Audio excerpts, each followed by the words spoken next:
हमारे चैनल को सब्सक्राइब करें और वीडियो सबसे पहले अपने मोबाइल पर पाने के लिए बेल आइकन को दबाएं।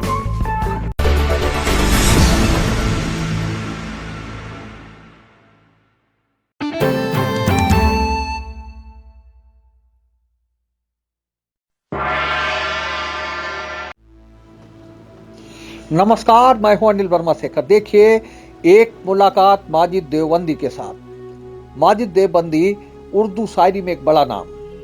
माजिद देवबंदी दिल्ली उर्दू अकादमी के उपाध्यक्ष रह चुके हैं। उनका एक प्रसिद्ध शेर है, अल्लाह मेरे रिज़्क़ की बरकत न चली जाए, 2 दिन से घर में कोई मेहमान नहीं है। सारी दुनिया में खुशबू की तरह ये शेर फैला हुआ है।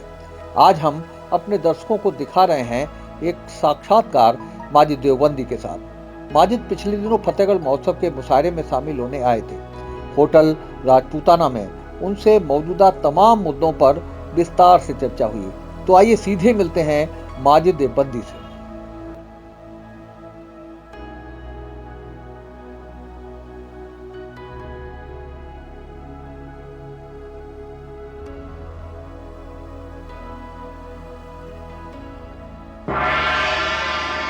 शायरों ने, कवियों ने बहुत लिखा, सरकारें भी चली गई। इस समय वो स्थिति पैदा हो रही क्या है?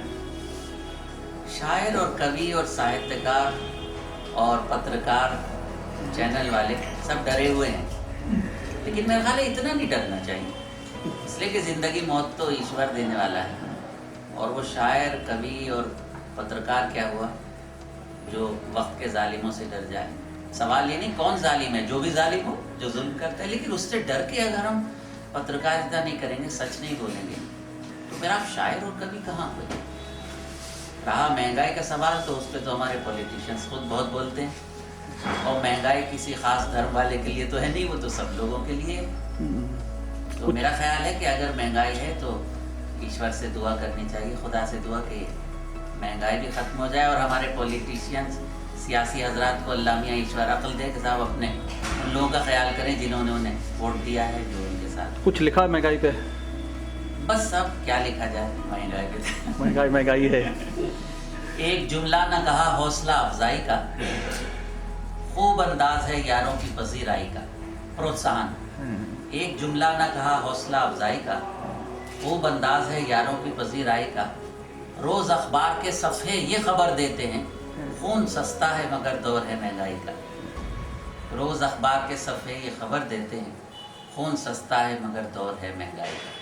सिर्फ महंगाई नहीं, इंसानियत महंगी हो गई, प्रेम महंगा हो गया, स्वभाव महंगा हो गया, हिंदू मुसलमान की मोहब्बत महंगी हो गई, कहीं से नहीं मिलती, कहाँ चली गई वो? हम ढूंढते फिर रहे हैं। ये भारत की सरजमीन, भारत की मिट्टी की ये खुशबू है कि ये देर तक नफरत नहीं सह सकती। ये ऋषियों मुनियों, ये ख्वाजा साहब का देश है, ये अब हमारे देवी देवताओं का है, और ये ऐसा देश है भारत, इसकी मिट्टी में रहने वाले हम मुसलमान, हम ये कहते हैं कि हमारा सौभाग्य है कि हमारे बड़ों ने अच्छे कर्म किए होंगे कि हम भारत में पैदा हुए। दूसरी बात, जब हमारे हिंदू भाई कावड़िए जाते हैं हरिद्वार में, तो हम दिल्ली में उनके लिए कैंप लगाते हैं। इसके अलावा आप वैष्णो देवी में आप देखिए कि उसकी छड़ी मुबारक मुसलमान के पास है। पानीपत में उर्स होता है, वो सरदार भाई कराते हैं। तो कहाँ चली गई वो मोहब्बत? मैं तो ये कहता हूँ कि खुद को भी आजमाओ तो पहले, कुछ नया कर दिखाओ तो पहले, बन ही जाएंगे मंदिर और मस्जिद, दिल से दिल को मिलाओ तो पहले। याद रखिए, सियासी लोग 2, 4, 5 साल आएंगे, चले जाएंगे, लेकिन फिर हिंदू मुसलमानों को, सब लोगों को यहाँ मिलकर रहना है। ये हमारा भारत है। आपने शुरुआत जो करी, उससे क्या लग रहा है कि कलम पर पैरा है, अघोषित इमरजेंसी है? जिस तरह से किसान आंदोलन की कवरेज को लेकर पत्रकारों पर मुकदमे हुए, क्या ये स्थितियां हैं, ये शब्द हैं? ये जो स्थिति आपने कही है, स्थिति ऐसी है कि कब हमें पागल कर दे। ये स्थिति छोटी मोटी स्थिति नहीं है, इसलिए कि हमारे अंदर जो लावा पक रहा है शायर और कवि के लिए, वो सच ना बोले तो मर जाएगा, और सच बोले तो मर जाएगा। सवाल ये है कि जाए कहाँ जी? तो बड़े मुश्किलात में है आज हमारा कवि, हमारा शायर। मेरा एक शिकवा है पॉलिटिशियन से कि भगवान के लिए, ईश्वर के लिए, खुदा के लिए आप सब कुछ करें, लेकिन राम के नाम पर, खुदा के नाम पर खून ना बहाए, इसलिए कि वो हिंदू नहीं हो सकता जो राम के नाम पर खून बहाए। राम ने 14 साल का वनवास अपने पिता के आदेश पर दूसरी माँ के कहने से इख्तियार किया। कितनी बड़ी कुर्बानी है। एक तरफ राम का वनवास है, सच और झूठ की बात, एक तरफ हुसैन की शहादत है, सच और झूठ। सत्यता जिसकी रीत होती है उसके होंठों पे प्रीत होती है। सत्यता जिसकी रीत होती है उसके होंठों पे प्रीत होती है। करबला हो कि राम का वनवास, हर कदम सच की जीत होती है। मेरी आपसे गुजारिश है, आप पत्रकार हैं, हमें रास्ता दिखाते हैं, कि ऐसा कुछ लिखिए कि साहित्यकारों को भी ये पैगाम जाए। अभी सुप्रीम कोर्ट को एक वो कहना पड़ा कि सरकार का विरोध राष्ट्रद्रोह नहीं है। ये राष्ट्रद्रोह की परिभाषा जो बदली है, जी सुप्रीम कोर्ट ने देर में कहा, उसे बहुत पहले कहना चाहिए था। इसलिए कि सुप्रीम कोर्ट हमारा है, हमें उस पर एतमाद है। सरकार भी हमारी है। तो अगर घर में दो भाई होते हैं, उनमें डिफरेंसेस होता है, तो जो घर का बड़ा होता है वो उनको सही रास्ता दिखाता है। सुप्रीम कोर्ट बहुत देर में जागा, लेकिन जागा, हमें खुशी है।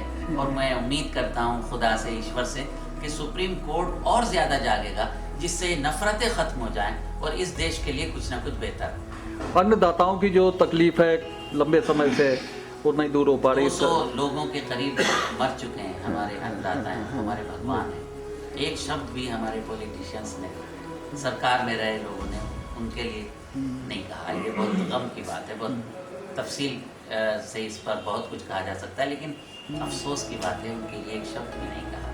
कहना चाहिए, वो हमारे अन्नदाता हैं, हमारे साथी हैं, और उनमें एक्स फौजी हैं, डाल दिए, देख लो, डाल दिए। एक्स फौजी हैं, उसमें हमारे बुजुर्ग हैं, 70-70, 75 साल के लोग मर रहे हैं, तो क्या उनके लिए एक शब्द नहीं कहा जा सकता? भाई जब वहाँ वो रिलायंस के टावर टूटे पंजाब में, तो हमारे प्रधानमंत्री ने उसका अफसोस, चिंता जाहिर की, बहुत सही किया उन्होंने। लेकिन जो 200 लोग मरे, उस पर भी मेरा ख्याल है हम लोगों को कुछ कहना चाहिए, इसलिए कि वो हमारी जैसी इंसान। आधी आबादी अपने अस्तित्व को लेकर के लड़ रही है, तमाम योजनाएं भी चल रही, लेकिन जो घटनाएं हैं वो नहीं कम हो रही हैं। नहीं, आधी आबादी नहीं, 90% आबादी। इसलिए कि 90% लोग परेशान हैं, लेकिन काट कर ज़बां में ही कह रहा है ये जालिम, अब तुझे इजाज़त है हाल दिल सुनाने की।